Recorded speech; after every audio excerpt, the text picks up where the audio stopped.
Hi, my name is Max with The Way of the Elbow Rolfing. I would like to follow up on a video that I made yesterday in which I set forth and outlined 3 foundational principles of Rolfing according to The Way of the Elbow. A number of people found the video helpful, but a number of people also had questions about some of the things that I said. And so I hope what I introduce in this video, I hope that it can somehow bring clarity to these ideas, and in some way it's kind of approaching the same ideas from different sides, and this is often helps us to see things that we might have overlooked the first time, and so I hope that something in this video that I say can inspire that kind of understanding. In the last video, I introduced these 3 topics, which I gave the names of adaptability, gravity, and wholeness. These I probably could have come up with other names for them, but those are the ones that I came up with yesterday, and so I will stick with those today just to have a point of continuity between these 2 videos.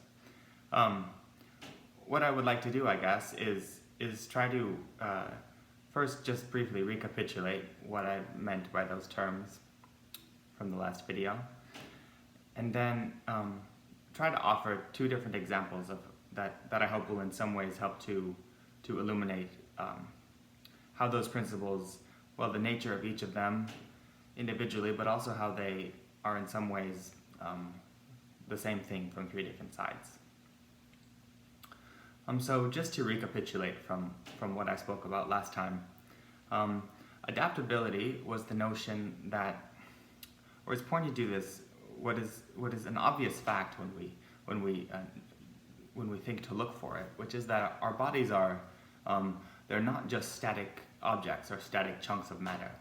They are rather continually transforming and adapting and respiring and metabolizing in a sort of dynamic relationship or dynamic equilibrium with the environment. The reason, in some ways, this is the most obvious thing in the world, but at the same time, my experience is that it's often a new way of looking at, a new way of conceptualizing the body for many people. I think if we don't think about it, we will tend to take a sort of naive conception of the body that just thinks of it as a chunk of material substance, and not with different components, different parts, not unlike any sort of mechanical object. I tried to give some pictures of adaptability that attempt to establish the difference with a living thing compared to something mechanical. I hope, again, what I say later in this video can complement what I was trying to express in the last one. The second principle that I introduced was what I called gravity. In some ways, this was a very simplistic notion, which is simply that we exist, human beings, we have to, structurally and functionally and in our lives, where we are living in relationship with gravity. In some ways, this could be a metonym for the something even more fundamental. So gravity itself could be a metonym for all of the environment that we are continually relating to. Right? Gravity is just one feature of the so-called the world, right? And so there's our own selves in relation with the world, and gravity is one example of something, one feature of the world that we're in relation with. Obviously, not the only one. This is a topic that could clearly be 1,000 videos could be dedicated to it, and I would only scratch the surface. So I will leave it at that and invite any of you to further explore it, or I would love to hear reflections from you, any of you on that topic or any topic. I would like to move on though and just again recapitulate the third principle from yesterday's video, and that was what I called holism or wholeness. And I tried to describe how the essential and fundamental and really categorical difference between a living thing and a mechanical object or a non-living object, an inanimate object, an object without a soul, without life. And the way that I described that in the last video is to give a picture of how that whole relates to its parts. And I tried to say that, in fact, talking about parts in the context of a living thing might be a misleading way of putting it, because in fact we don't have parts in the same way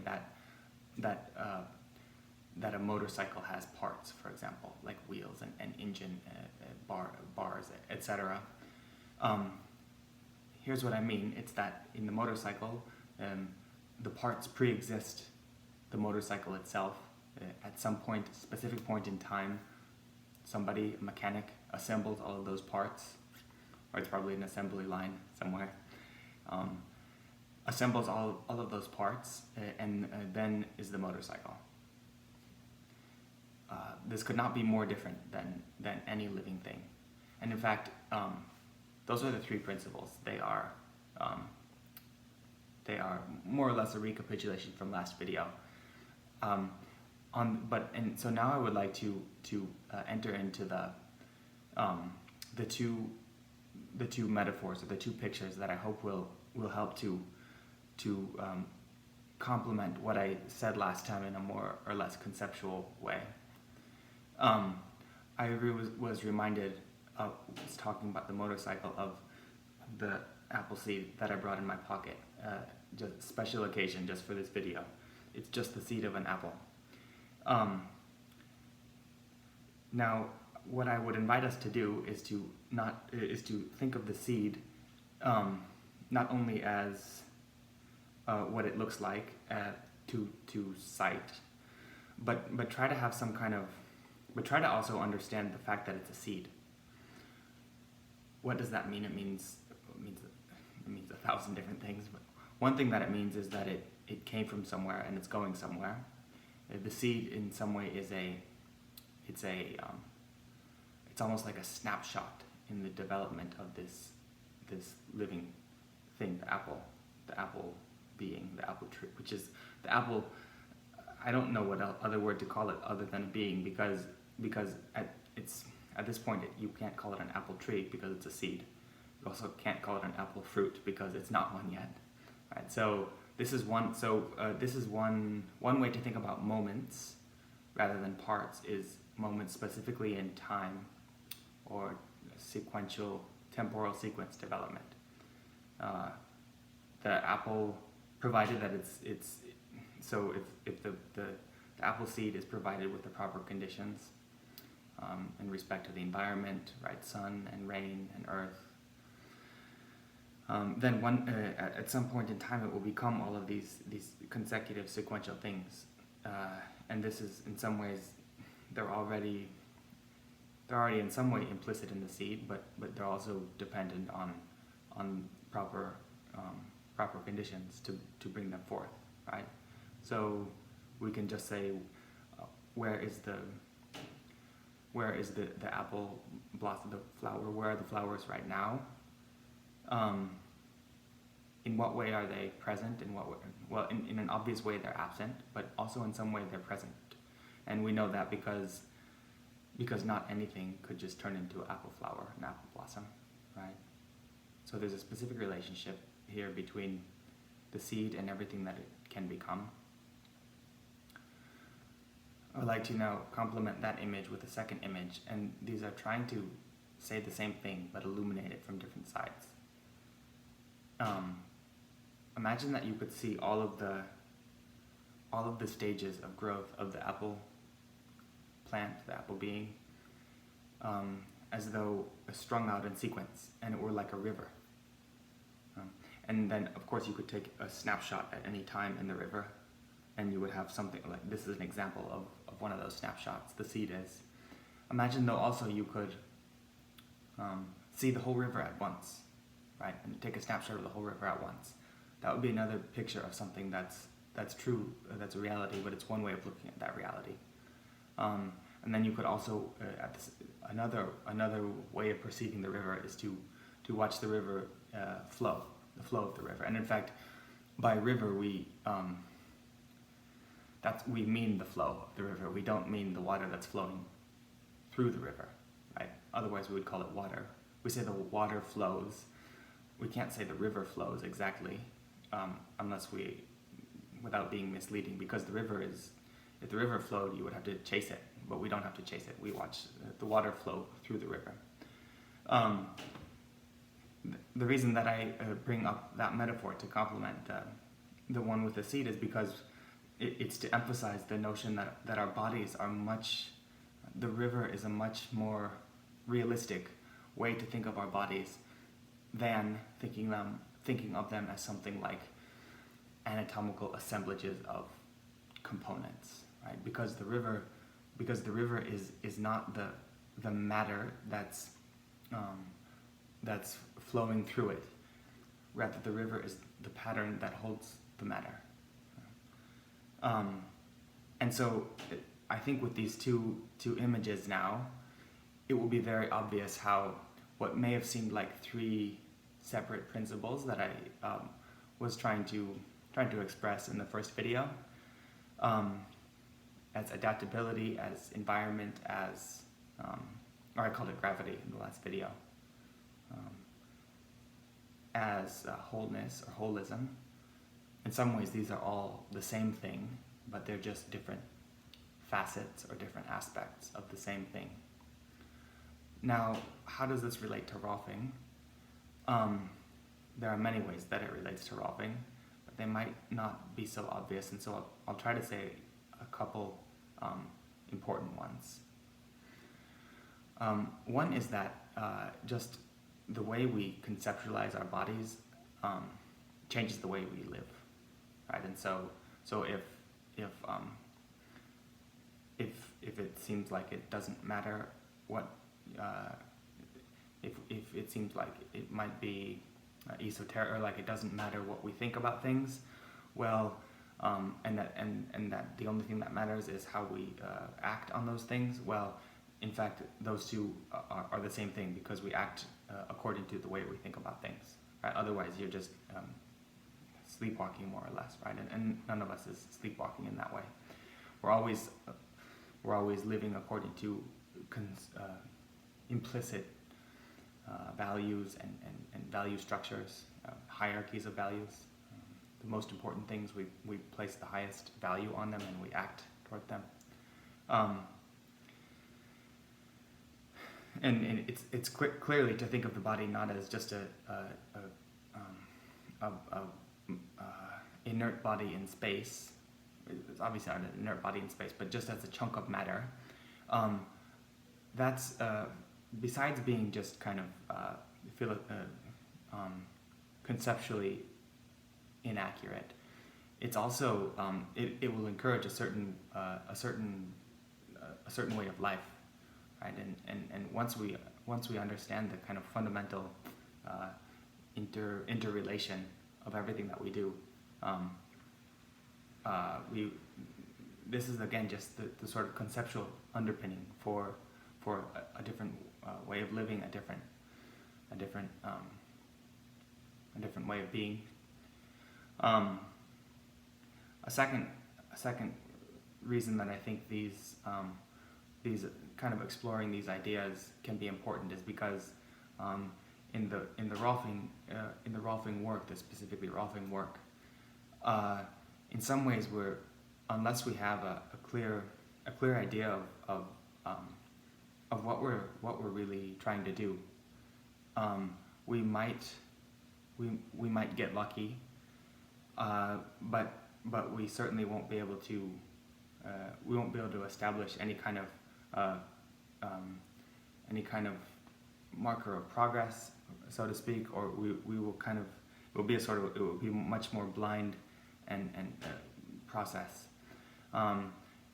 Once we have a clear idea of how we're trying to, for example, foster adaptability, foster interactive relationship with the environment, and foster this experience of wholeness, of holism. If we don't know what those things are, we can probably intuitively or sort of through feeling, we can most likely we'll be working towards those things, but we will be doing it in a sort of half-sighted or even blind way, and that's one reason that I think in some ways making these concepts explicit can be very helpful. A third reason that I think that just kind of contemplating these ideas can be important specifically for Rolfing is because it really, again, this is related to the second thing. It gives us a clear idea of what we need to accomplish, right? Often in what I believe is a relatively naive way of thinking about health, we imagine that, again, very akin to a motorcycle, that something can break, something goes wrong, and so we need to fix it. And sometimes that's the case, but that's much more an exception than a rule if we're in respect to what can go wrong in the body. I hope that contemplating these notions can encourage us to really experience the fact that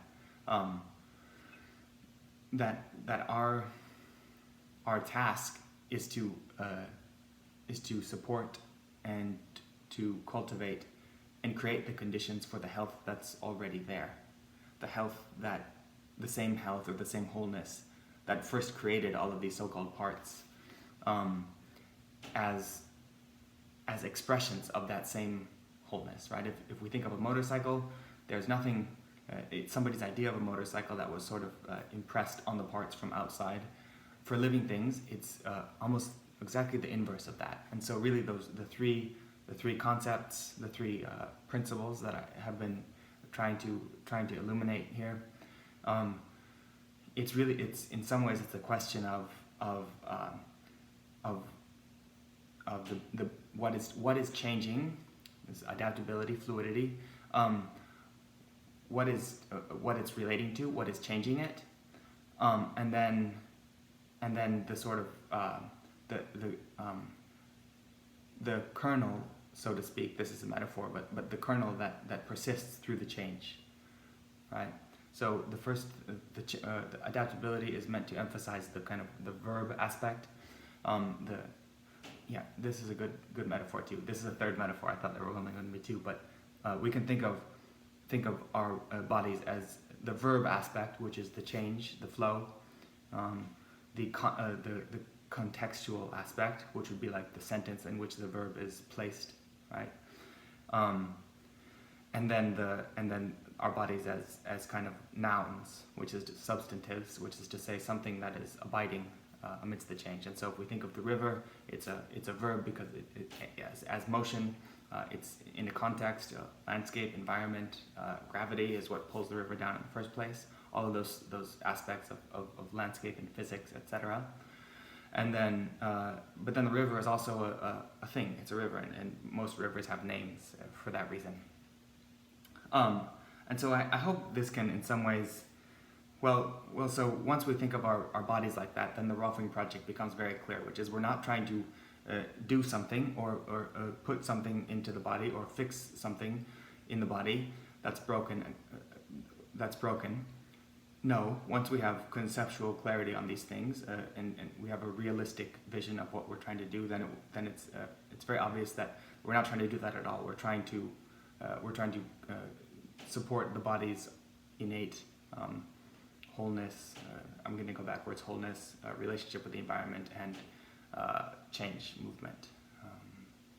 And so again, I hope that in this video that I've somehow supplemented what may have been somewhat confusing in the first video. I hope that I hope that the two, and in fact three metaphors or analogies that I gave, I hope those can serve that function. And then I also hope that I, in some ways, kind of establish a connection to show why this might be relevant to someone who's mostly concerned about measurable, tangible results. So with that, I wish everybody farewell and thank you for your time during this video, and all the best from the way of the elbow.